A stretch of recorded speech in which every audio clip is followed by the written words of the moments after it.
Ketegangan bermula saat petugas kesehatan bersama tim Satgas COVID-19 yang akan menjemput 12 warga Desa Banua Baru, Sulawesi Barat mendapat penolakan. Ke-12 warga ini diketahui sempat melakukan kontak dengan pasien COVID-19. Langkah petugas sempat mendapat penolakan dari warga setempat meski telah diberikan penjelasan. Mereka menolak jika kerabatnya dibawa petugas rumah sakit untuk diperiksa dan dikarantina.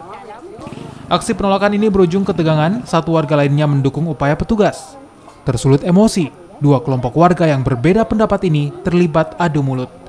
Beruntung, ketegangan kedua pihak mereda setelah aparat keamanan tiba di lokasi dan mengamankan situasi. Warga yang sebelumnya bersih tegang, akhirnya menerima dan mendukung upaya petugas.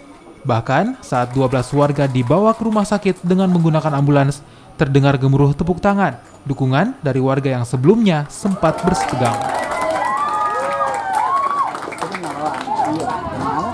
Ya, mungkin karena masih terjadi kesalahpahaman antar warga, makanya tadi itu ya sebenarnya kita juga sudah antisipasi dari pagi. Namun karena mungkin juga karena kita juga kecolongan, tapi alhamdulillah akhirnya masyarakat juga mengerti sehingga warga yang rencananya kita mau bawa ke Pratama untuk tes itu sekarang ini ada di Pratama. Itu kesalahan